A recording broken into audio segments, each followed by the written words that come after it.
This particular Venusian was a remarkable Venusian. This Venusian was tall with fair skin, long blonde hair, and blue eyes. In other words, this Venusian corresponded to a T to the Nazi racial stereotype of the pure Aryan being. It's interesting, too, that this particular ET was also from Venus, the same planet which Jack Parsons' contact had also supposedly come from. By the way, the I Am cult has also evolved in its own way to the present day. The I Am cult gave rise to Elizabeth Clare Prophet's organization, originally known as the Summit Lighthouse, later and now, I believe, called the Church Universal and Triumphant. This is the group that's building underground bunkers and storing weapons up near Yellowstone National Park, a group which, properly so, has generated a lot of alarm. Now, again, Adamski was affiliated with William Dudley Pelley and the I Am cult in the pre-World War II period. This is a fellow who, after World War II, had an encounter with a, quote, Venusian with long blonde hair, fair skin, and blue eyes. It's also worth noting that in the immediate post-World War II period, we really had no idea what the planet Venus was like. Today, we know that Venus could not possibly support any life form even remotely resembling ours. Sure as hell it would not give rise to anybody with long blonde hair and blue eyes and fair skin looking like we do. So again, I think with our advanced scientific knowledge, we can not only be skeptical of the nature of the Adamski contact, we can also begin to see it in terms of not an extraterrestrial, but an only two terrestrial phenomenon.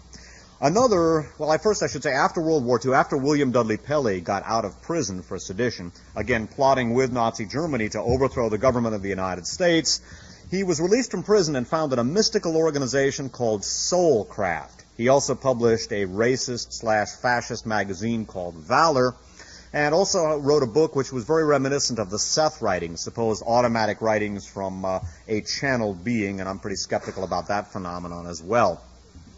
One of the other early contactees was a guy named George Hunt Williamson, whose real name was his name at birth was Michel Dobrenovich, D''Obrenovic. Michel Dobrenovich who was affiliated with William Dudley Pelley's Soulcraft organization, was an individual who witnessed George Adamski's contact with the, quote, Venusian. Again, the long blonde hair, the blue eyes, the fair skin. And he confirmed George Adamski's account of this meeting with, quote, our brother from space, unquote, or in this case specifically from Venus. And it's interesting to me that not only that he was able to corroborate the contact, but that both individuals had contact with William Dudley Pelley. Adamski was affiliated with the Silver Shirts and the I Am cult, and George Hunt Williamson with the Soulcraft organization, which was post-World War II. Many of the other contactees have also been affiliated with or connected through intermediaries to the Soulcraft organization of William Dudley Pelley. Two of the people that were affiliated with this were a woman named Mrs. Keach, one of the early contactees, also a fellow named Andrija Puharich. That's Andrija Puharich. You will see the name of Andrija Puharich around today. He was also part of the Soulcraft nexus. And several of the other individuals who were affiliated with Soulcraft and William Dudley Pelley in the post-World War II period were two brothers named Rex and Ray Stanford, who are now down in Texas, and also a fellow named John McCoy, who, interestingly enough, is linking the whole UFO phenomenon with the, quote, international Jewish banking conspiracy, unquote, which goes all the way back to the Protocols of the Elders of Zion, to which William Dudley Pelley was introduced when he was serving with the Siberian Expeditionary Force immediately after World War I, when the U.S. and other nations were attempting to overthrow the fledgling Bolshevik regime. Something which will have a great deal of relevance for those of us here in the Silicon Valley. Another of the people who is believed, there are many anecdotal accounts of his contact with the Soulcraft nexus, although this has never been absolutely confirmed as far as I have been able to tell. Still, there are enough reliable accounts that it appears probable that he was also one of the Soulcraft, in the Soulcraft orbit, to make a slight pun, and an individual who also was known to have believed in ETs, and that is Dr. Lockheed. That's Dr. Lockheed, as in Lockheed Missiles and Space, the largest employer here in the Silicon Valley. By the way, he was of Scotch origin, and if you see the name before it became the corporate logo that it is today, it's spelled L-A-U-G-H-E-A-D, like Laughhead, which, as far as I'm concerned, people who believe in ETs, not UFOs, but ETs, really are laugh-heads. But Dr. Lockheed was one of the people in William Dudley Pelley's orbit. Now, interestingly enough, George Adamski became one of the international emissaries traveling all around the world advocating that we prepare for contact with our brothers from space because they are here or they're coming, and we should be ready to welcome them with open arms because they have so much to give us because they are superior. Now, George Adamski has claimed that the people who first motivated him to begin this international crusade were 4 scientists from the Point Loma Naval Electronics Laboratory. It is known that the main promoter for George Adamski's travels in Great Britain was a career British intelligence officer. One of the people who has been most instrumental in promoting Adamski in his travels in Australia was an individual who has seen Adamski's passport, and it apparently is a special diplomatic passport. He travels with special U.S. government authorized credentials. Now again, as a political researcher, when I began seeing so many national security related organizations such as the Jet Propulsion Laboratory in Pasadena, the Point Loma Naval Electronics Laboratory, by somewhat remote extension Lockheed, when I began seeing people like William Dudley Pelley and individuals associated with him among the seminal contactees, this again led me to sniffing the air and to suspect that we were looking not only at a political phenomenon, but one which could perhaps be manipulated in such a way as to create a totalitarian form of government. I would also note in this regard that the the ET contact, I should say, not the UFO phenomenon, is one which is in some ways a descendant of the same philosophical tradition which gave rise to Nazism in Germany. Now, Nazism, to make a very long story very short and perhaps telescope a bit, again, a bit of a pun here, the Nazi Party itself grew out of an occult organization called the Thule Society, or perhaps it's Tula. I've never heard it pronounced. I've heard it pronounced by British commentators as the Thule Society.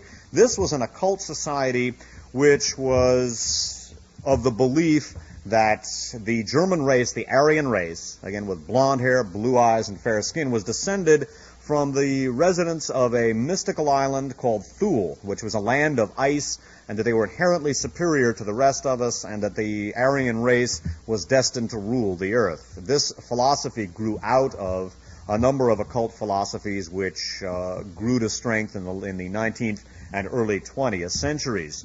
They are also descended from a school of philosophy known as Ariosophy, which basically, this is a very dangerous philosophical outlook. Ariosophy maintains that we as humans were at one time a much more advanced, much more ennobled race or species than we are, but that over a period of time we allowed ourselves to fall either through moral corruption or through inbreeding with inferior beings.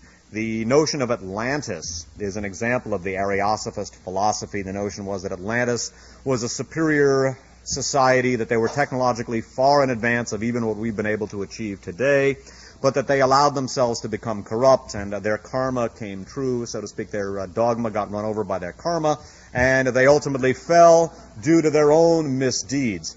Ariosophy is essentially the school of philosophy from which the racial views of the Nazi Party in Germany grew. The notion was that the Aryans, again, blonde hair, blue eyes, fair skin, rather like Adamski's, quote, Venusian, unquote, the notion was that the Aryans were superior, but that through allowing inferior races to marry with them and to gain control in their society, they ultimately fell. And it is a very, very dangerous philosophy. It is one which many of the UFO cults are affiliated.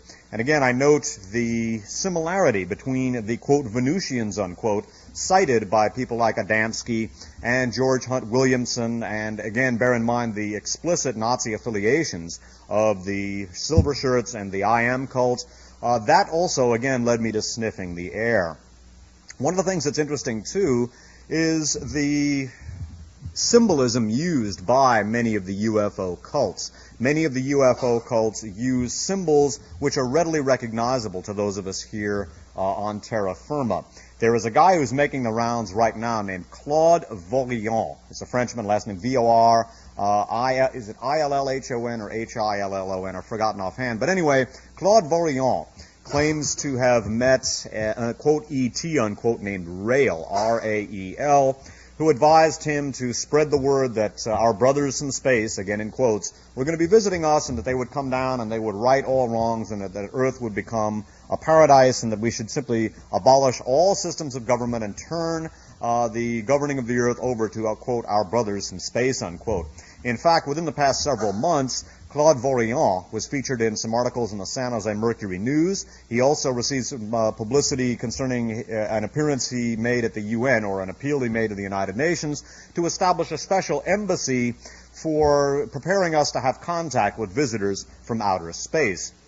Now, interestingly, this Rael, this small cherubic being that Claude Vorilhon met and who influenced Claude Vorilhon to become converted to the belief in the, quote, brothers from space, unquote, gave him a symbol, which has become the symbol that Claude Vorilhon traffics around. He wears a pendant around his neck with the symbol. It's the Star of David with a swastika inside, which, again, does not sound anything like anything we would expect from another planet, any more than we would expect a Venusian to look like Reinhard Heydrich. But once again, we are told that our brothers from space are going to be visiting us, and that the proof of this, their symbol is the Star of David inside of a swastika. Now, the reason why I went into the notion of Ariosophy is because another common belief of many of the UFO cults is that all of our technology is descended from visitations that we had in the past by ETs, that ETs visited us, our brothers from space visited us in the distant past, and they gave us all of our technology. They helped us, the Egyptians, to build the pyramids and so forth. That is dangerous from a number of different standpoints. In the first place, there is the notion that human beings are not capable of making great achievements on their own, and they most assuredly are. It, in effect, could be used, and I think at least to a certain extent has been used, as a vehicle for psychological warfare to convince us that, well, gosh, folks, everything we have comes from these visitations by beings from on high. It destroys belief in the competence of humanity. The less one believes in the ability of human beings to govern their own affairs, the more likely one is to turn the governance of those affairs over to someone or something else, including and especially, quote, our brothers from space, unquote. Beyond that, and Vallée goes into this in excellent fashion, it's a very small step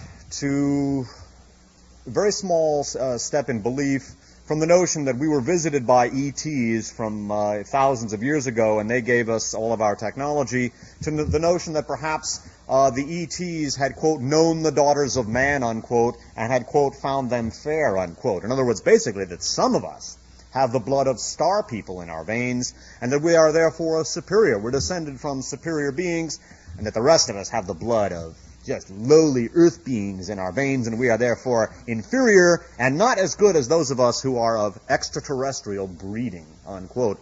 Well, again, when you have people like Claude Vorilhon going around claim to have been visited by extraterrestrials, and the symbol given to him by the extraterrestrials is a Star of David and a swastika, when you have George Adamski and George Hunt Williamson and individuals associated with an explicitly Nazi organization, when you have people like Dr. Lockheed, when you have people associated with the Jet Propulsion Laboratory and the Aerojet Corporation and the Point Loma Naval Electronics Laboratory, when these organizations and these individuals figure into the seminal contacts with, quote, ETs, and again, I'm not talking about sightings of UFOs, but when these individuals figure prominently in the generation of the ET myth, I think this is something we have to be very much on guard concerned. Well, I think we have to be on our guard, because when we see the, quote, Venusian, unquote, fitting the Aryan racial stereotype advocated by Adolf Hitler, and when we see the similarity between the viewpoints of the UFO cults, many of which are based on what is essentially an Ariosophist viewpoint,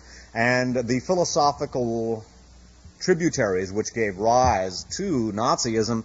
This is something we have to be on our guard for. Hitler, at least for the time being, failed, but we are in a position, I think, to be seduced by an essentially fascist philosophy if we allow ourselves to believe in, quote, ETs, unquote, and, quote, our brothers from space, unquote, and in particular if we become convinced that every great achievement of humanity is only by virtue of our having been visited by, quote, our brothers from space, unquote. It's also interesting to me, this is not discussed in any of the ET books or any of the UFO books, but in some dozen I've read, I've never seen an account of a female ET.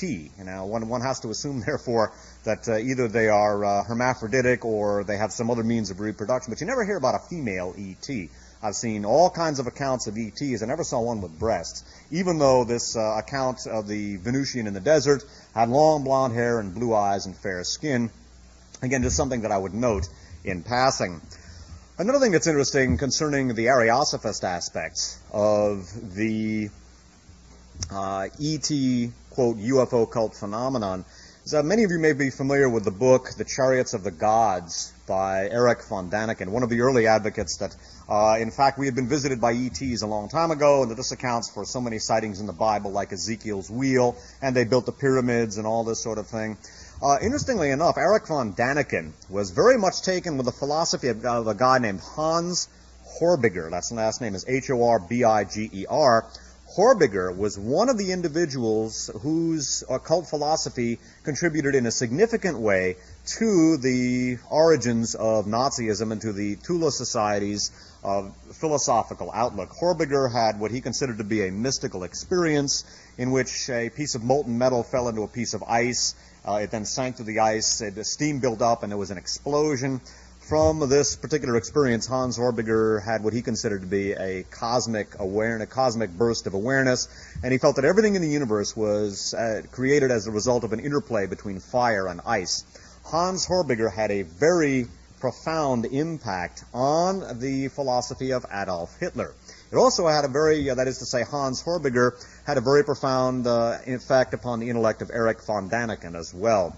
If you read about some of the occult connections to Nazism and some of the philosophical tributaries from which Nazism evolved, and again, I'm not talking about Nazism as a political phenomenon, but as an intellectual and philosophical phenomenon, you will inevitably come across the philosophy of Hans Horbiger.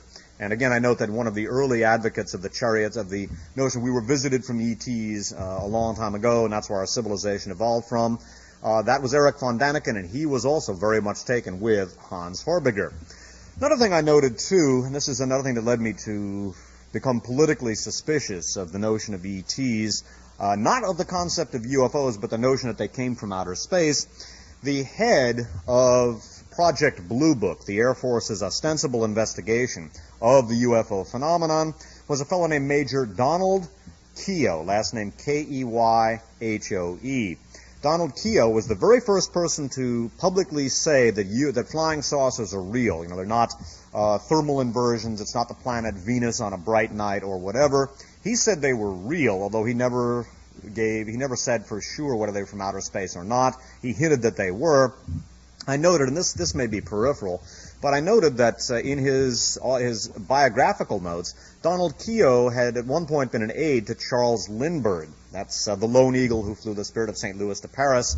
One thing that is not well known about Charles Lindbergh is that after his well-publicized experiences as an aviator, he later became a Germanophile, and specifically he was not only taken with the Third Reich's aviation achievements, but he also became a very active member of an organization called America First.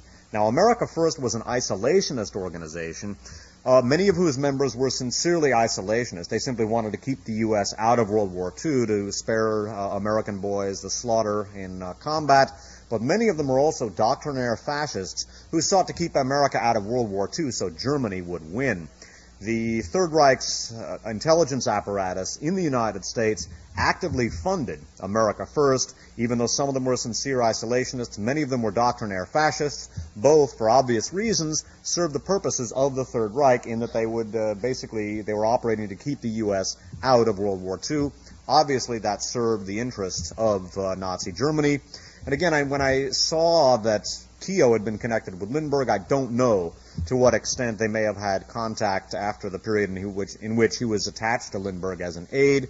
But it again led me to ask some questions. I do not have answers to those questions, and I want to emphasize that this particular connection may be peripheral.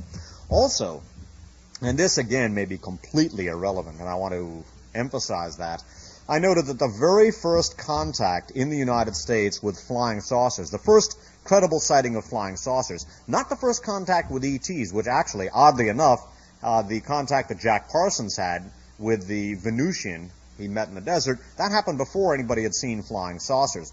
But in 1947, a fellow named Ken Arnold, who was on a fishing trip in the Pacific Northwest, sighted a formation of UFOs over the lake, in which he was fishing. Ken Arnold was the grandson of a close affiliate of Burton Wheeler, Senator Burton Wheeler from Montana. Now, I certainly would not want to make too much of the fact that he was a grandson of someone close to Burton Wheeler, but Burton Wheeler was also an active member of America First. Actually, he may have been a congressman, not a senator, I'm not sure which, but whichever he was, Burton Wheeler was one of the pro-fascist members of America First, and in fact, he actually had Third Reich propaganda mailed out throughout the United States free of charge using his congressional franking privileges, because he also was in contact with some of the same Third Reich diplomats / intelligencers who had helped to fund and channel propaganda to William Dudley Pelley. And again, that may be completely irrelevant, but it is interesting that the very first flying saucer encounter was Ken Arnold's, a descendant of the openly pro-fascist representative or senator, I'm not sure which, Burton Wheeler, affiliated with America First like Charles Lindbergh, Donald Keogh, an aide to Charles Lindbergh. Now, these last two connections may be completely irrelevant, but on the other hand, they may be relevant too. I mention them because as I began to study the seminal contacts with, quote, ETs, unquote, and some of the first sightings of, quote, UFOs, unquote, I began seeing evidentiary tributaries running in the direction or directly involving many of the things which, as a political researcher, I was directly familiar with. And that made me incredibly suspicious of the notion that we were ever visited by people from other planets. We know damn well that there is no other planet in our solar system capable of supporting life, anything remote, a life form, even remotely resembling ours, much less Venus, which is incredibly toxic. And if there's any kind of living being from Venus, it sure as hell, again, is not going to have blonde hair, blue eyes, and fair skin. The nearest solar system to ours is, I don't know how many light years away, 4.5 or 3.5, but even 1 light year is one hell of a distance. A light year, of course, is the distance that light travels in a year. It's an enormous distance, and the notion that there would be a civilization, the universe had evolved at a particular time, the notion that a civilization would be so far in advance of ours technologically that they could overcome the enormous distances that it would be involved is, to me, incredible. The basic principle involved in interstellar travel would have to involve some sort of transporter beam or something which would basically establish travel at the speed of light or something approximating it. And it is impossible for me to imagine or to conceive, and I know a little bit about physics, and I'm not a theoretical physicist, but that a huge flying machine could be made to disassemble molecularly and then be projected through space at the speed of light. But the nearest solar system is several light years away, and we know damn well that no other life form could, no other planet in our solar system, I should say, could possibly support a life form in any way resembling ours. It's also interesting that all of the contacts with ETs involve beings which are essentially humanoid. In other words, they're not giant globs of protoplasm with tentacles and 2 eyes coming out of them. They're all roughly humanoid, not just the obvious Aryan Venusian that Adamski and George Hunt Williamson saw. They're all basically humanoid. There's no reason to suppose that a life form that would evolve on another planet, whether in our solar system or any place else, would in any way resemble ours. I thought maybe we'd take a break at this point, and I'm going to come back and I'm going to discuss not only the hard historical record concerning the development of circular flying machines in our atmosphere by human beings, by the way, not, quote, Venusians, unquote. But I'm also going to discuss some of the questions that I have concerning ways in which the ET phenomenon could be manifested using technology. Now, what I'm going to talk about in this part of the lecture is the actual technology, or some of the technologies that may be involved in some of the things that we're looking at. Now, with regard to ETs themselves, and obviously I am skeptical that we have been visited by beings from another planet. There's no firm evidence that I have ever seen that would indicate there's intelligent life on other planets. There's damn little evidence of intelligent life on this one if you take a look around. I'm afraid, however, I'm convinced that UFOs are real. There have been too many pilots and too many radar sightings to be dismissed, where I'm going to go into the development of UFOs. However, I think that with our deteriorating economic conditions, with our deteriorating environment, with a deteriorating educational system, and as I said, with a growing belief in what I would consider to be irrational religion, and there's much of religion which can be linked very closely with philosophy or even higher mathematics, but with people in so many different parts of the world ready to simply retreat to what I would consider to be an earlier stage of human development, a belief in irrationalism, I think we have to be on our guard for, quote, the man behind the curtain, unquote. Now, one of the things that may very well figure into the ET phenomenon is mind control. In Radio Free America shows 5, 6, and 7, and a number of miscellaneous archive shows, I have gone into mind control technology. By the way, on your way out, or after the lecture, Paul from Archives on Audio has a desk set up there. He has many of the archive shows, and you can either order programs from him or purchase them directly from the stock that he has on hand. But one of the things that may very well account for some of the ET contacts is mind control. Many of the people that have described experiences with ETs have done so after being hypnotically regressed. And there are so many possibilities for mind control having been used on these people that one thing that we have to be alert for is the possibility of mind control. If a person is subjected to mind control, and there are many techniques that can be used, combinations of hypnosis, psychosurgery, classical and operant conditioning, the use of psychopharmacological drugs, generally these things are used in combination with each other. You can make a person under mind control believe in anything. They'll believe in little green men or gray men or whatever. Mind control is one of the things, physical mind control, I should say, the actual interference with the intellect, with the consciousness of an individual human being, is something that I think we have to be on alert for. Another thing, which could very well be used or perhaps has already been used, concerns the use of holograms or holographic projections.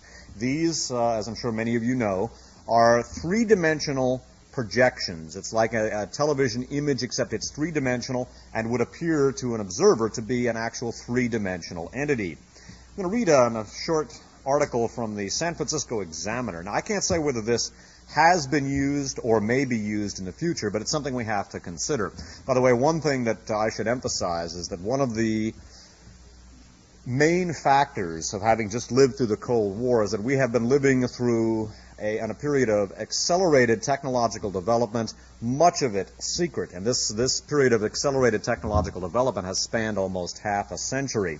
One of the rules of thumb in examining the national security establishment, and that's one of my areas of expertise, is that much of the technological development has been accomplished secretly. Reading from the San Francisco Examiner of Friday, February 21st of this year, in the Down to a Science column by a woman named Kay Davidson, K-E-A-Y is her first name, there's a short article here which is entitled, Army Plans Propaganda in the Sky. And she begins her paragraph, Lie in the Sky. Holograms may be used in psychological warfare. Army experts foresee devices that project, quote, persuasive messages and three-dimensional pictures on clouds, smoke, rain, droplets, buildings, etc. to target civilian and or military audiences, unquote, the John F. Kennedy Special Warfare Center and School in Fort Bragg, North Carolina, reports. Well, again, if this is projected for the future, it's quite possible that such technologies are either under an advanced state of research and development now or have already been developed and not yet employed tactically, at least in, quote, combat, unquote. The possibility of holographic projection is one of the things that I think we have to be on the alert for in terms of seeing little green men or gray men or whatever. Another possibility, and this will sound very weird to people perhaps, but we are now living in the age of genetic engineering. As early as 1962, the Pentagon had 40 geneticists employed full-time, and we don't really know how far the military may have proceeded with genetic engineering, but it is a rule of thumb that our national security establishment gets any technology before the civilian sector and generally advances it to a state of development far in advance. They advance it far beyond what the civilian sector is aware of. There was an article in the New York Times in 1985 which made me sit up and take note. There was an experiment performed in which a gene from a firefly was projected into it, was inserted, I should say, into a tobacco plant. And the results, and pictures of this were shown in the New York Times and other major dailies, the result was a tobacco leaf that glowed like a firefly. Now, the implications of this are enormous. We're taking a gene from an insect, inserting it into a plant, and it produces the same physical characteristic in the plant that it produced in the insect. The implications of this, as I said, are enormous.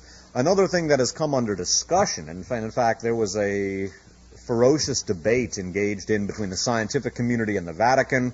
It has been considered a viable technology for the not-too-distant future to take genes from humans, from Homo sapiens, and to insert them into higher primates, and to develop what in essence would be a new species which could perform certain crude labor, and yet they would not technically be human beings. This raises a lot of ethical questions. Would they have human rights? This has been looked to by industrialists and financiers as a way of perhaps developing a viable labor force for doing crude labor, yet because they would not actually be human beings, they would not have, quote, human rights, unquote. So therefore, if you work them to death or whatever, that would be perfectly okay. It would be rather like animal experimentation. The Vatican expressed moral revulsion at this, but this was something that was discussed a number of years ago, and it had been contemplated and seen as viable by genetic engineers a number of years ago. One of the things that we either may be looking at now or may be encountering at some point in the future are genetically engineered, translated genetically mutated human beings.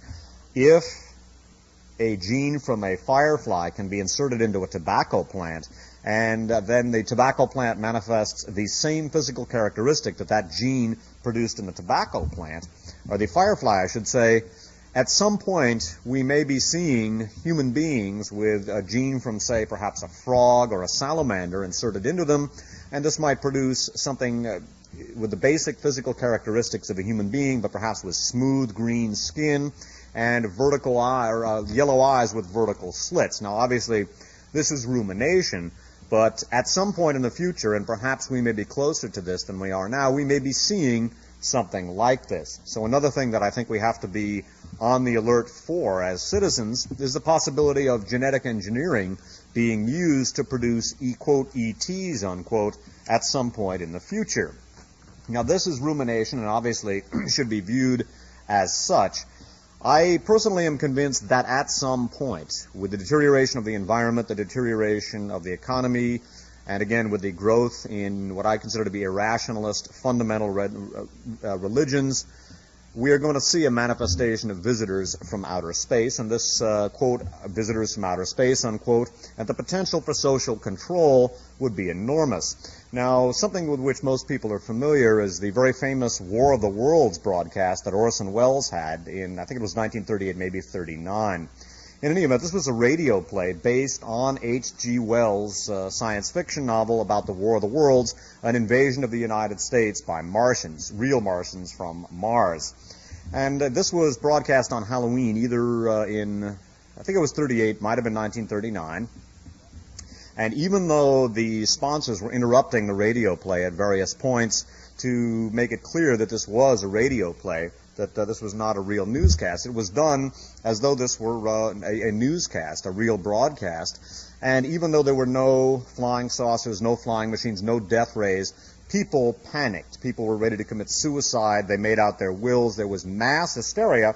And this, again, as a result of a radio play. Now, if we were at some point to bring down real UFOs with perhaps holographic projections or genetically engineered people or beings to look like something from another planet, or perhaps people dressed up in suits like you would see at a science fiction movie, the potential for producing mass hysteria or mass belief in visitation of ETs from another planet is enormous, and I think we have to be on guard for that. Mind control, holographic projection, and genetic engineering are three of the things that I think we have to be on the alert for in terms of ETs. Now, something which is far better documented than that concerns the development of circular flying machines in the Earth's atmosphere. And what I'm going to talk about next concerns the actual historical record of circular flying machines that are known to have flown in Earth's atmosphere, not built by our brothers from space, but built by human beings. Now, again, I refer people to the book Intercept But Don't Shoot by Renato Vesco, again, a fellow who is in charge of research and development for the Italian Air Force, also a veteran Italian intelligencer.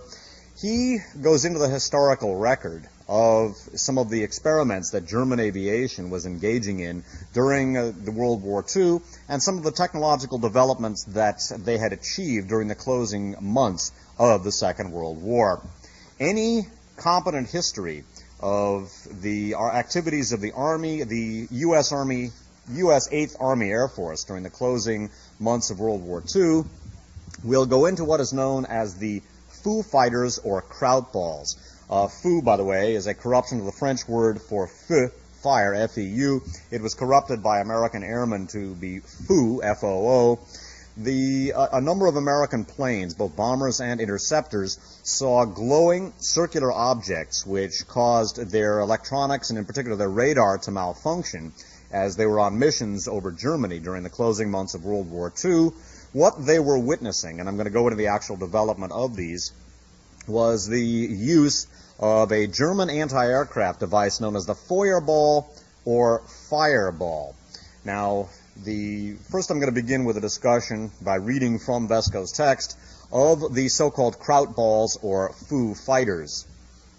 Vesco writes in Intercept But Don't Shoot, a former flying officer who had been in the intelligence section of the 8th Air Force during the final days of the war in Europe and did not wish to be named, apparently because he was still working in some section of the U.S. Air Force, declared to the New York press, quote, it is quite possible that the flying saucers are the latest development of a, quote, psychological, unquote, anti-aircraft weapon that the Germans had already used. During night missions over Western Germany, I happened to see on several occasions shining discs or balls that followed our formations. It was well known that the German night fighters had powerful headlights in their noses or propeller hubs, lights that would suddenly catch the target, partly in order to give the German pilots better aim, but mostly in order to blind the enemy tail gunners in their turrets.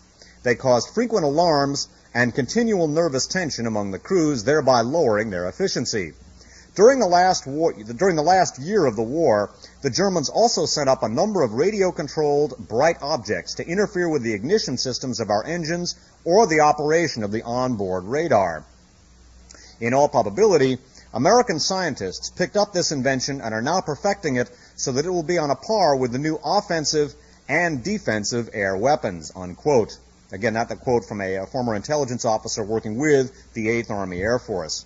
Vesco continues, then other flyers who had taken part in the opening of the Second Front also reported to the press that toward the end of the hostilities in the area between Hagenau and Alsace-Lorraine and Neustadt on der Weinstrasse in the Rhine Valley, there were certain phenomena that oddly resembled the present-day reports of flying saucers. Convinced that they were faced with a new German secret weapon, the American flyers called them Foo Fighters, firefighters from the French feu, or fire, and jokingly, quote, Kraut balls, unquote. Subsequently, something similar but on a far smaller scale was seen by bomber crews over the Japanese islands. Former war correspondent R. Palmer, for example, has related how one of the Foo Fighters followed an American plane over the Rhine Valley for about 18 miles. The incident began at about 10 p.m. on November 23, 1944. Lieutenant Edward Schluter, S-C-H-L-U-E-T-E-R, of the 415th U.S. Night Fighter Squadron stationed at Dijon, was flying a heavy night fighter toward Mainz. After carrying out a large-scale diversion along the northern edge of the Black Forest, the pilot began to follow the long ribbon of the Rhine. At about 20 miles from Strasbourg, Lieutenant Fred Ringwald, an Air Force intelligence officer who was taking part in the mission as an observer, glanced out the side window of the darkened cockpit and saw in the distance about 10 small balls of reddish fire flying in formation at an amazing speed. Quote, I wonder what those lights are over in the hills, Ringwald said to Schluter. Probably stars, the pilot replied. I don't think so. Are you sure they're not a reflection from us? Positive. Puzzled, the pilot looked hard at the lights, which were now coming straight toward his plane.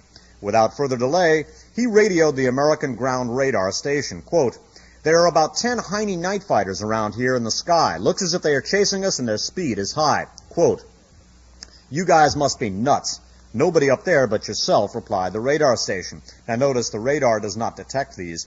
Vesco has an explanation for that, which will come up in the next section I'm going to read, not the next section of the book that I'm going to extract here.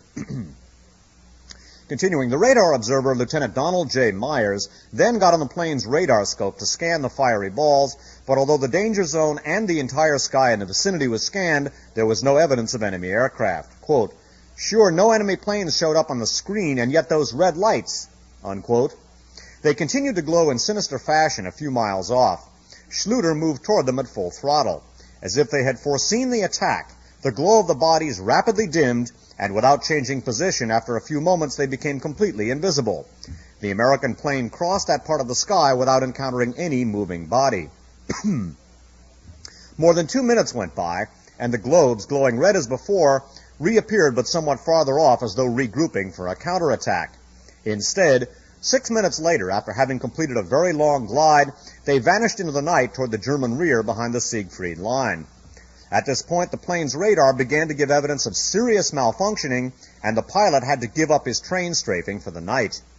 Discussing what had happened during the flight back to the base, the flyers came to the conclusion that what they had seen were experimental devices which explained the malfunctioning of the radar on the order of the small, multicolored rockets that earlier used to be fired at German anti-aircraft batteries in order to confuse their aim during the Great Night bombing raids.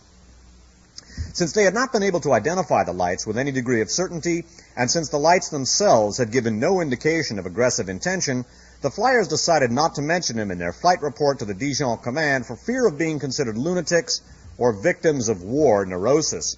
Now, I would note here a couple of the things which are similar to the behaviors of the, quote, UFOs which were seen over Washington. When it became apparent that they were being detected and going to be intercepted, they danced away. Note also that the flyers were hesitant to report this because they were afraid of being perceived as nuts. That's very similar to the way Jacques Vallée's compatriots reacted when they saw the UFO through the powerful telescope at the observatory. Only Vallée of the 8 observers was willing to talk about it. The others were afraid that they would be professionally damaged by being perceived as nuts. Now, what Vallée goes into next concerns the actual development of the Feuerball or fireball. Not Vallée, excuse me, Vesco. In a section that he entitles appropriately the Anti-Radar Feuerball, Vesco, again formerly in charge of research and development for the Italian Air Force, goes into the actual technological development of these. And again, one of the things that I think is excellent about this book is that it is both very readable and yet also very technologically competent. I had a tough time going through it the first time around. Not being an aeronautical engineer or versed in applied or theoretical physics, I had to read many of the footnotes, some of them 2 paragraphs in length, several times before I was able to understand them. Now, in the section, the Anti-Radar Feuerball, now again, we're talking about documented history of things that were created by human beings, not people from another planet, during the closing months of the Second World War.